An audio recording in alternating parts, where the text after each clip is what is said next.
بسم اللہ السلام علیکم ورحمۃ اللہ وبرکاتہ my dear students. اہلاً وسہلاً مرحباً. کیسے ہیں آپ سب؟ ٹھیک ہیں الحمدللہ. آپ کا ویک اچھا گزرا؟ چلے اللہ مبارک ماشاء اللہ. اب نماز کی شرائط جو ہیں وہ ساری یاد ہو گئی؟ اپلائی کر رہے ہیں ان کو ساتھ ساتھ؟ چلیں الحمدللہ. بس آپ دیکھیں کوشش پہ اجر ہے الحمدللہ. ہمارے دین کی یہ خوبصورتی ہے نا کہ اگر آپ کوشش کر رہے ہیں نا تو اللہ تعالیٰ کوشش کے مطابق اجر دیتے ہیں. اور جب کوئی انسان کوشش کرتا ہے تو ایک دن منزل بھی حاصل کر لیتا ہے. بس اپنی نیت اللہ کے لیے خالص رکھیں اور کوشش کرتے رہیں انشاءاللہ ایک دن وہ چیز عادت کا حصہ بھی بن جائے گی. تو چلیں آج کے سیشن کو سٹارٹ کرتے ہیں دعا کے بعد. نحمدہ و نصلی علی رسول الکریم. اما بعد فاعوذ باللہ من الشیطان الرجیم. بسم اللہ الرحمن الرحیم.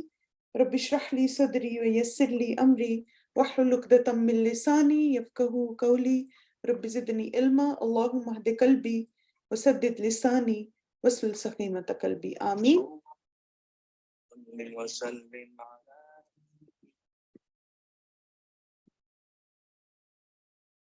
اللہ تعالیٰ سے دعا ہے کہ اللہ تعالیٰ ہم سب کو نبی صلی اللہ علیہ وسلم جیسی نماز سیکھنے اور ادا کرنے کی توفیق دے اور ہماری نمازیں ہماری آنکھوں کی ٹھنڈک بنے انشاءاللہ.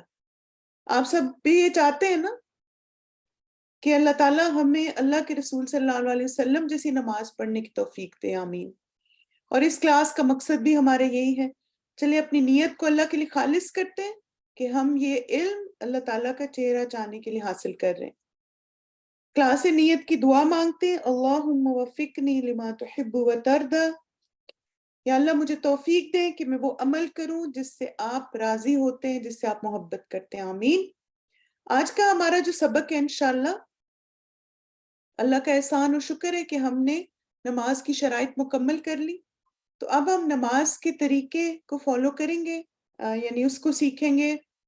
پھر 3 ٹرمز ہیں جو کہ آپ نے یاد رکھنی ہے: رکن، واجب اور سنت. اچھا میرا خیال ہے، گمان ہے کہ آپ سب کے پاس نوٹ بک اور پین ہے نا سب کے پاس؟ چلیں گڈ. آج بہت ضرورت ہے، میں آپ کو بتاؤں گی آپ نے کیا کرنا ہے. اس کے بعد سترہ کیا ہوتا ہے اس کے بارے میں تھوڑا سا جانیں گے. اور ساتھ ہی آج انشاءاللہ قیام کے بارے میں ہم یعنی قیام کو سٹارٹ کر لیں گے اور پھر 2-3 کلاسز میں انشاءاللہ ہمارا قیام کا ٹاپک کمپلیٹ ہوگا. کیونکہ آپ دیکھیں قیام میں ہماری تکبیر ہے، اس کے بعد دعا استفتاح ہے، سورہ فاتحہ ہے، پھر اس کے بعد قرآن کی تلاوت ہے. تو یہ ساری چیزیں قیام میں آ جاتی ہیں. تو ایوری کلاس میں کوشش کریں گے جتنا حصہ بھی کور کر سکے. اور ہمارا فوکس کیا ہے کہ اگر ہماری نماز درست ہوگی تو انشاءاللہ سارے کام درست ہو جائیں گے. تو نماز کی 9 شرائط الحمدللہ: مسلمان ہونا، عاقل ہونا، صحیح غلط کی پہچان ہونا، نجاست کا ختم کرنا، حدث کو ختم کرنا، سطر کو ڈھانپنا، نماز کے وقت کا داخل ہونا، قبلہ رخ ہو کر نماز پڑھنا اور نیت اللہ کے لیے خالص کرنا. نماز کا طریقہ شروع کرنے سے پہلے شاید آپ کے ذہن میں یہ سوال ہو کہ ہم کون سی فقہ فالو کریں گے نا اس کلاس میں، یعنی کون سی فقہ ہے. تو سب سے پہلے تو آپ دیکھیں کہ اللہ سبحانہ تعالیٰ نے ہمیں قرآن مجید میں کیا حکم دیا. قُلْ إِن كُنتُمْ تُحِبُّونَ اللَّهَ فَاتَّبِعُونِي يُحْبِبْكُمُ اللَّهُ. کہہ دیجئے کہ اگر تم اللہ سے محبت رکھتے ہو تو تم میری پیروی کرو. یہاں پہ میری پیروی سے مراد کون ہے؟ نبی صلی اللہ علیہ وسلم. اللہ تم سے محبت کرنے لگے گا. تو یہاں پہ آپ دیکھیں کہ کیا بتایا جا رہا ہے کہ اگر ہم اللہ کی محبت حاصل کرنا چاہتے ہیں تو ہمیں اللہ کے رسول کو فالو کرنا ہے. اور اسی طرح رسول اللہ صلی اللہ علیہ وسلم کی یہ حدیث بھی بہت ہمیں کلیرٹی دے دیتی ہے کہ ہمیں کس کو فالو کرنا ہے. رسول اللہ صلی اللہ علیہ وسلم نے فرمایا، میں تم میں 2 چیزیں چھوڑے جا رہا ہوں، تم ہرگز گمراہ نہیں ہوگے جب تک ان دونوں کو مضبوطی سے نہ تھام لو. ایک اللہ کی رسی اور دوسری اللہ کے نبی صلی اللہ علیہ وسلم کی سنت. ٹھیک ہے. اب آپ دیکھیں کہ جو ہمارے مختلف فقہاء ہیں، جیسے امام مالک ہیں، مالکی فقہ ہے، پھر حنفی فقہ ہے، حنبلی فقہ ہے، شافی فقہ ہے. تو ہم دیکھتے ہیں کہ جو ہمارے یہ ائمہ کرام تھے وہ کیا کہتے ہیں.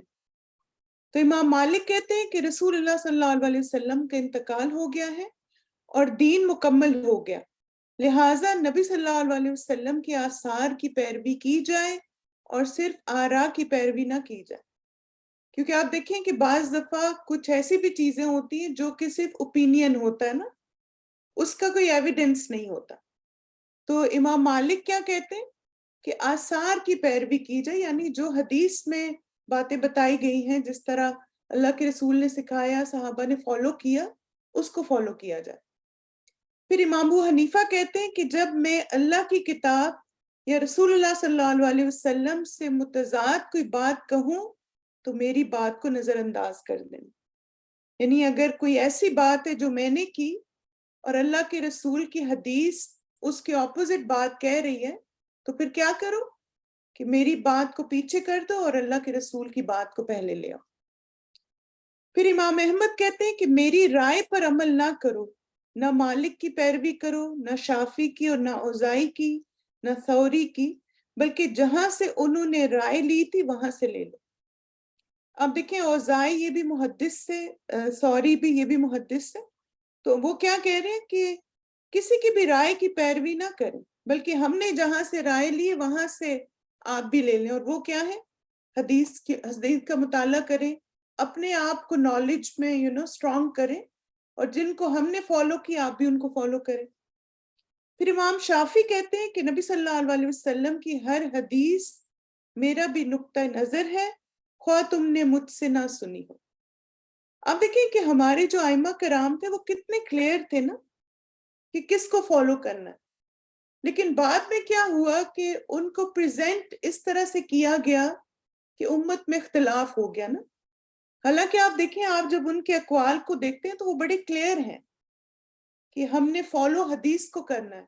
اور یہ پاسبلٹی ہے کہ کوئی حدیث مجھ تک نہ پہنچی ہو، کیونکہ آپ دیکھیں نا یہ سب ڈفرینٹ ایریاز میں رہتے تھے. تو اب ظاہر پاسبلٹی تھی، آج کل کی طرح تو نہیں ہے نا کہ ہم ایک کلک پہ دنیا کے کسی بھی کونے میں بیٹھ کے لوگوں کو اپنی بات پہنچا سکتے ہیں. اس وقت تو لوگ ہزاروں میل کا سفر کرتے تھے صرف ایک حدیث کو جمع کرنے کے لیے. تو اس لیے آپ دیکھیں انہوں نے بہت کلیئرلی ہمیں بتا دیا کہ سنت کو فالو کرو اور اللہ کے رسول کو فالو کرو، اور صرف اوپینینز کو نہیں بلکہ ایویڈنس کو دیکھیں. پھر اس کے بعد آپ دیکھیں کہ ہم پھر کون سی فقہ سیکھیں گے جو کہ اللہ کے رسول صلی اللہ علیہ وسلم نے ہمیں حکم دیا اور بتایا. اور وہ کیا کہا؟ نماز ایسے پڑھو جیسے مجھے پڑھتے ہوئے دیکھو. رسول اللہ صلی اللہ علیہ وسلم نے فرمایا تم اس طرح نماز پڑھو جس طرح تم نے مجھے نماز پڑھتے دیکھا. پھر آپ دیکھیں کہ جو مسنون طریقے سے نماز پڑھتا یعنی سنت کے مطابق، تو اس کا اجر کیا ہے. انس بن مالک رضی اللہ عنہ نے کہا کہ رسول اللہ صلی اللہ علیہ وسلم نے فرمایا جو شخص ہماری طرح نماز پڑھے اور ہمارے قبلے کی طرف منہ کرے اور ہمارا ذبیحہ کھائے تو وہ ایسا مسلمان ہے جسے اللہ اور اس کے رسول کا ذمہ حاصل ہے، یعنی حفاظت حاصل ہے. بس تم اللہ کے ذمے میں خیانت نہ کرو، یعنی اس طرح ہی دین کو فالو کرو جس طرح اللہ اور اس کے رسول نے سکھایا. پھر آپ دیکھیں ایک اور کویسچن جو اکثر ہمارے ذہن میں آتا ہے، اور وہ ہے کیا عورت اور مرد کی نماز کی ادائیگی میں فرق ہے. تو اب یہ تھا کہ ہو سکتا ہے آپ لوگوں کے ذہن میں بھی ہو، اور پھر آپ کو پتہ ہے اس میں بھی اگین کوئی ڈفرینس آف اوپینین پایا جاتا ہے جس سے ہم بھی کنفیوز ہو جاتے ہیں کہ پتہ نہیں واقعی فرق ہے یا نہیں ہے. تو اس میں آپ دیکھیں کہ شرائط میں کچھ چیزوں میں ہمیں فرق نظر آتا ہے، جیسے خاص طور پر آپ دیکھیں سطر کے معاملے میں، لیکن ادائیگی میں کوئی فرق نہیں. ٹھیک ہے، تو جب ہم شرائط کو دیکھتے ہیں تو ان میں کچھ شرائط میں ہمیں، جیسے ظاہر مرد اور عورت کا سطر الگ ہے نماز میں، تو اس میں ہمیں ایک تھوڑا سا ڈفرینس نظر آتا ہے. لیکن ادائیگی کے بارے میں کیا ہے کہ جب نبی صلی اللہ علیہ وسلم نے کہا نا صلو، تو یہاں پہ آپ دیکھیں انہوں نے مرد عورت دونوں کو ایڈریس کیا. کل میں اس کے بارے میں مختلف اسکالرس کے سن رہی تھی، تو انہوں نے کہا کہ ایک چیز جو ہمیں انڈرسٹینڈ کرنی ہے وہ یہ ہے کہ جب اللہ کے رسول نے ہر معاملے میں بہت کلیئر انسٹرکشنز دی مرد اور خواتین کے بارے میں، یعنی مرد یہ کریں خواتین یہ کریں، تو یہ کیسے ہو سکتا ہے کہ اگر خواتین کی نماز الگ ہوتی تو وہ اس کو مینشن نہ کرتے؟ Number 1 point. نمبر 2 کہ صحابیات جن کو اللہ کے رسول نے نماز سکھائی، ان کی بیٹیاں، ان کی ازواج بھی اس میں شامل ہیں، اور بہت ساری دوسری صحابیات بھی۔ اب دیکھیں کسی صحابیہ سے ہمیں کوئی ایسی روایت نہیں ملتی جس سے یہ پتہ چلے کہ ان کو یہ کہا گیا تھا کہ تم لوگوں نے ڈیفرنٹ طرح نماز پڑھنی۔ یعنی آپ کسی بھی صحابیہ کو دیکھ لیں، وہ بالکل ویسی نماز پڑھتی ہیں جیسے اللہ کے رسول نے سکھائی۔ تو اس سے نا اور زیادہ پھر آپ کو کلیئرٹی آئے گی کہ ایز سچ ادائیگی کے طریقے میں کوئی فرق نہیں ہے۔ پھر آپ دیکھیں کہ یہاں پر جو شیخ عبدالعزیز بن باز ہیں، میں نے سوچا انہوں نے بہت اچھے سے ایکسپلین کیا ہے، تو انہوں نے کہا کہ صحیح بات یہ ہے کہ مرد اور عورت کی نماز میں کوئی فرق نہیں، البتہ فقہائے کرام جو فرق بیان کرتے ہیں اس کی کوئی دلیل نہیں، یعنی کچھ لوگ کہتے ہیں لیکن اس کا کوئی ایویڈنس نہیں ہے حدیث میں نا۔ اور جو حدیث ہے کہ آپ صلی اللہ علیہ وسلم نے فرمایا اور نماز ایسے پڑھو جیسے تم نے مجھے نماز پڑھتے ہوئے دیکھتے ہو، اس میں سب مرد اور عورت، مرد و خواتین شامل ہیں، بلکہ پوری شریعت اسلامیہ مرد و زن کے لیے یکساں ہے۔ ٹھیک، البتہ وہاں فرق روا رکھا جائے گا جہاں کوئی دلیل موجود ہو، تو ہمیں ایویڈنس چاہیے نا، تو کوئی ایویڈنس نہیں ہے جو یہ ثابت کرے کہ مرد ایسے پڑھے اور عورت ایسے پڑھے۔ لہٰذا سنت یہی ہے کہ عورت بھی اسی طرح نماز پڑھے جیسے مرد نماز پڑھتا ہے۔ اس کے لیے رکوع، سجدہ، تلاوت، سینے پر ہاتھ باندھنا وغیرہ تمام کے تمام امور یکساں ہوں گے اور یہی افضل ہے۔ اسی طرح دوران رکوع ہاتھوں کو گھٹنوں پر رکھا جائے گا، سجدے کے دوران کندھوں اور کانوں کے برابر زمین پر ہاتھ رکھے جائیں گے، حالت رکوع میں کمر کو سیدھا رکھیں، اور رکوع اور سجدے کی دعائیں، قوما اور قعدہ کی دعائیں، 2 سجدوں کے درمیان دعا، سب کچھ مرد کی طرح عورتیں بھی سر انجام دیں گی، تاکہ صحیح بخاری کے موجود رسول اللہ صلی اللہ علیہ وسلم کے فرمان اور نماز ایسے پڑھو جیسے تم مجھے نماز پڑھتے ہوئے دیکھتے ہو پر عمل ہو جائے۔ سب کو کلیئر ہو گیا یہ؟ چلیں الحمدللہ۔ اچھا، اب ہم ان لیکچرز میں جیسے میں نے آپ کو بتایا تھا نا کہ ہم انشاءاللہ نماز کے ارکان کے بارے میں پڑھیں گے، نماز کے واجبات کے بارے میں اور نماز کی سنتوں کے بارے میں۔ تو یہ 3 سائنز آپ نے یاد رکھنے۔ جو نماز کا رکن ہے اس کے ساتھ آپ کو یہ پلر نظر آئے گا، جو واجب ہے اس کے ساتھ آپ کو مینڈیٹری یہ لکھا ہوا نظر آئے گا، اور جو سنت ہے اس کے ساتھ یہ آپ کو ہارٹ کا ٹری نظر آئے گا۔ ٹھیک ہے، یہ صرف سائنز ہے تاکہ آپ بعض دفعہ آپ نے دیکھا ہوگا امیج سے ہمیں چیزیں جلدی یاد ہو جاتی نا، تو بس آپ نے 3 امیج لکھنے۔ اب آپ کیا کریں، ایک اور چیز کہ آپ اپنے نوٹ بک میں 3 کالمز بنائیں، میں ابھی آپ کو دکھاتی بھی کیسے بنانا، اور اوپر آپ ایک پہ لکھیں رکن، دوسرے میں لکھیں واجب، تیسرے میں لکھیں سنت۔ جیسے جیسے ہم میتھڈ میں پروگریس کریں گے آپ اس میں لکھتے جائیں، اس طرح نا آپ کو یاد ہو جائے گا۔ اور یہ تینوں کیٹیگریز جاننی کیوں ضروری ہیں یہ بھی ہم دیکھ لیتے ہیں۔ یہ 3 سائنز آپ نے یاد رکھنے چاہیے۔ بتائیں یہ کس کا سائن ہے؟ یہ والا، یہ جو پلر سا بنا رکن کا، شاباش۔ اور مینڈیٹری کس کا سائن ہے؟ واجب کا، گڈ۔ اور یہ جو ہارٹ والا ٹری ہے یہ کس کا سائن ہے؟ سنت کا، ٹھیک ہے، رکن، واجب اور سنت۔ اچھا، اب آپ دیکھیں کہ اگر سنت بھول جائے، یعنی نماز کے دوران کوئی ایسا ایکشن ہے جو کہ سنت ہے، اگر آپ بھول جائیں یا نہ ادا کریں تو کیا ہوگا؟ نماز باطل نہیں ہوگی، آپ کی بھی نماز ہو جائے گی، ثواب کم ہو جائے گا اس کا، اب یعنی فضیلت کم ہو جائے گی کہ ایگزیکٹ سنت آپ نے نہیں فالو کی اس میں، لیکن آپ کی نماز ہو جائے گی۔ اگر واجب ادا کرنا بھول جائیں، ٹھیک ہے، تو پھر کیا ہے؟ اگر چھوٹ جائے، یعنی کوئی واجب تھا نماز میں، تو آپ نے 2 سجدہ سہو کر کے اس کو پورا کیا جا سکتا ہے، ٹھیک ہے۔ تو جب ہم واجبات سارے دیکھ لیں گے نا تو پھر ہمیں پتہ چل جائے گا کہ اچھا یہ واجب مجھ سے مس ہو گیا، تو اب مجھے اس کو اینڈ میں 2 سجدے کرنے. اگر نماز کا رکن ادا کرنا بھول جائیں تو پھر نماز نہیں ہوئی، رکعت دہرانی ہوگی اور سجدہ سہو کرنا ہوگا. ٹھیک ہے؟ تو اس لیے آپ دیکھیں یہ تینوں چیزیں جاننی ضروری ہے، کیونکہ اگر رکن مس ہو گیا تو پھر پوری رکعت آپ دہرائیں گے، واجب مس ہو گیا تو آخر میں 2 سجدہ سہو کریں گے، سنت مس ہو گئی تو ثواب کم ہوگا لیکن سجدہ سہو کی ضرورت نہیں. آپ نے اس طرح لسٹ بنا لی، ایک طرف لکھیں رکن، ایک طرف لکھیں واجب اور ایک طرف سنت، اور پھر نیچے جب جب پڑھتے جائیں تو آپ نیچے اس کو ایڈ کرتے جائیں گے. تو اب ہم نماز کے مسنون طریقے کی طرف چلتے ہیں. سب سے پہلے ہے سترہ. سترہ جو ہے یہ سنت ہے. ٹھیک ہے؟ یعنی اگر کوئی نماز میں سترہ نہیں رکھتا تو اس کی نماز ہو جائے گی، لیکن رکھتا ہے تو پھر کیا فائدہ ہوگا اس کو؟ سنت پہ عمل کا ثواب ملے گا. ابو سعید خدری سے روایت ہے، وہ کہتے ہیں کہ رسول اللہ صلی اللہ علیہ وسلم نے فرمایا جب تم میں سے کوئی نماز پڑھنے لگے تو اسے چاہیے کہ سترہ رکھ کر پڑھے اور اس کے قریب کھڑا ہو. اور پھر اسی طرح آپ دیکھیں کتنا آپ نے اس چیز کو ایمفیسائز کیا، اس لیے ہم ضرور اہتمام کریں گے. رسول اللہ صلی اللہ علیہ وسلم نے فرمایا جب کوئی آدمی سترہ سامنے رکھ کر نماز پڑھے تو اس کے قریب کھڑا ہو، اس طرح شیطان آدمی اور اس کے سترے کے درمیان سے نہیں گزرے گا. تو مینلی آپ دیکھیں کہ سترہ رکھنے کا مقصد کیا ہے کہ شیطان نہ ڈسٹریکٹ کرے نا. انسان ذرا سا اپنا ایک پریئر ایریا بنا لیتا ہے فوکسڈ قسم کا کہ یہ میرا پریئر ایریا ہے، یہاں پہ میں نے سترہ رکھ دیا ہے، اور پھر تاکہ شیطان مجھے ڈسٹریکٹ نہ کرے.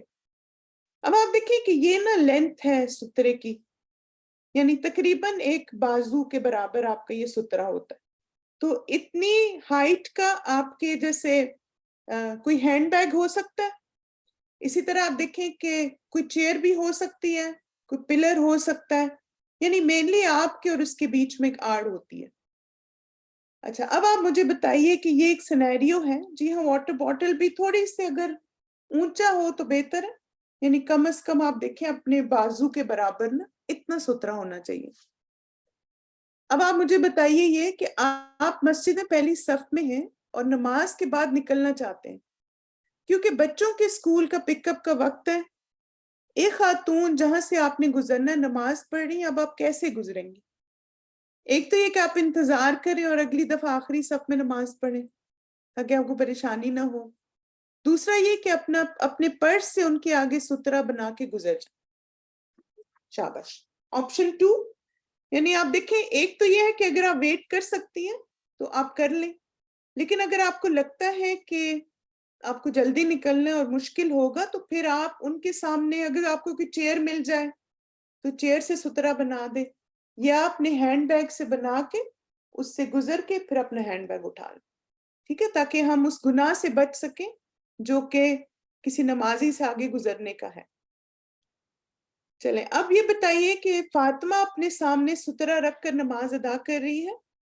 ایک خاتون بے دہانی میں سترے سے آگے سے گزرنے کے بجائے اس کے سامنے سے گزرنے لگی، یعنی یہاں کے بجائے یہاں سے گزر رہی.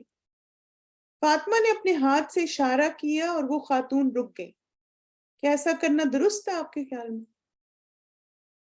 اب دیکھیں ہم نماز پڑھ رہے اور اشارے کر رہے نماز میں، درست ہے؟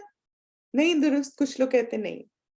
ایسا کرنا درست ہے اور الحمدللہ اس کی دلیل بھی ہے. ٹھیک ہے؟ جنہوں نے کہا نہیں تو وہ یہ دلیل دیکھ لیں.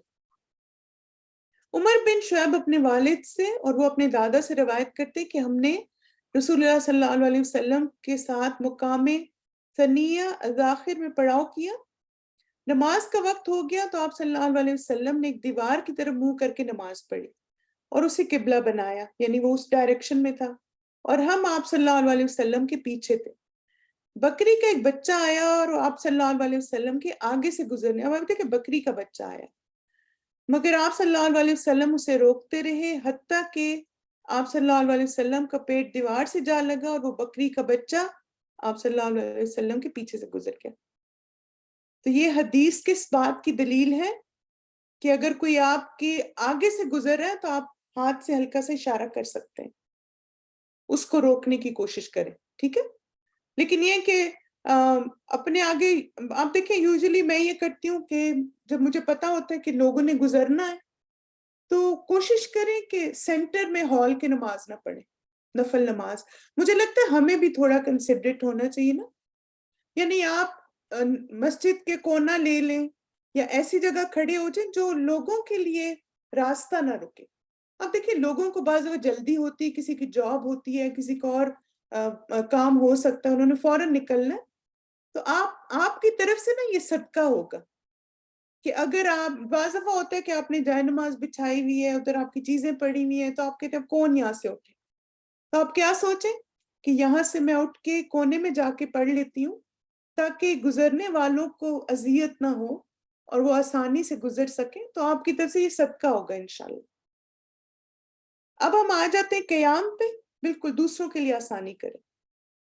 اب آپ نے سترہ لکھا، آپ نے سنت ہے. اب آپ نے قیام یعنی نماز میں کھڑا ہونا، اس کو رکن کے نیچے لکھیں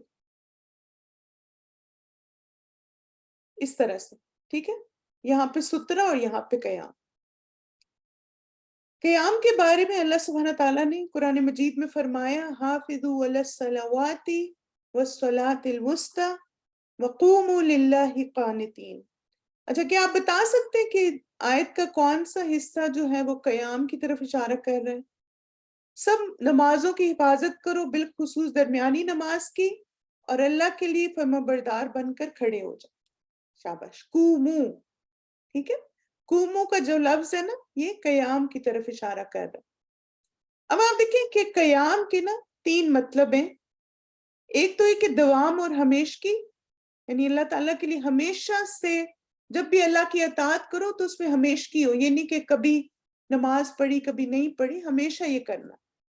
اسی طرح اس کا ایک مطلب اطاعت بھی ہے اور دعا بھی ہے. تب آپ دیکھیں کہ قانتین کے بھی 5 میننگ ہیں.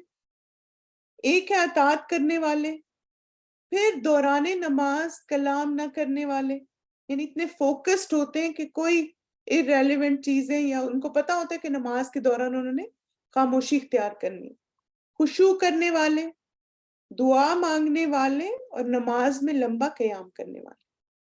تو قوموا للہ قانتین. قیام کی اہمیت کے بارے میں ہم دیکھتے ہیں حدیث میں کہ فرض نماز میں قیام کھڑے ہو کر کرنا ہے. سلمہ رضی اللہ عنہ فرماتی ہیں قسم ہے اس ذات کی جس کے ہاتھ میں میری جان ہے، رسول اللہ صلی اللہ علیہ وسلم مرض الموت میں، یعنی آپ دیکھیں کہ اتنی زیادہ بیماری میں بھی، آپ کو ہوتا نا آخری ٹائم پہ کافی آپ صلی اللہ علیہ وسلم کو بخار بھی ہو جاتا تھا، اور یعنی بے ہوشگی کے دورے بھی پڑتے تھے، بے ہوش ہو رہے تھے بار بار. تو آپ سوچیں اس حالت میں بھی فرض نمازوں کے علاوہ اکثر نمازیں بیٹھ کر ادا کیا کرتے تھے حتیٰ کہ آپ وفات پا گئے. تو اس سے کیا پتہ چل رہا ہے کہ فرض نماز میں قیام کرتے تھے لیکن نفل میں بیٹھ جاتے تھے بیماری کی وجہ سے. تو یہاں پہ قیام کی امپورٹنس بھی پتہ چلتی ہے. صلی قائما. عمران بن حسین رضی اللہ عنہ کہتے ہیں کہ مجھے بواسیر کا مرض تھا، تو میں نے نبی صلی اللہ علیہ وسلم سے نماز کے بارے میں دریافت کیا. آپ صلی اللہ علیہ وسلم نے فرمایا کھڑے ہو کر نماز پڑھو، اگر تمہیں اس کی بھی طاقت نہ ہو تو بیٹھ کر، اور اگر اس کی بھی طاقت نہ ہو تو پہلو کے بل لیٹ کر پڑھ لو. یعنی آپ دیکھیں پہلی پریفرنس مریض کے لیے بھی کیا ہے، اگر طاقت اتنی ہے کہ کھڑے ہو سکتے ہیں تو کھڑے ہوں، لیکن اگر نہیں تو پھر بیٹھ جائیں ورنہ لیٹ جائیں.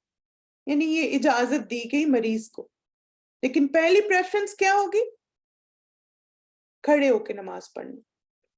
اچھا، اب آپ دیکھیں کہ ایک سینیریو ہے، آپ مجھے بتائیں کیا کرنا چاہیے.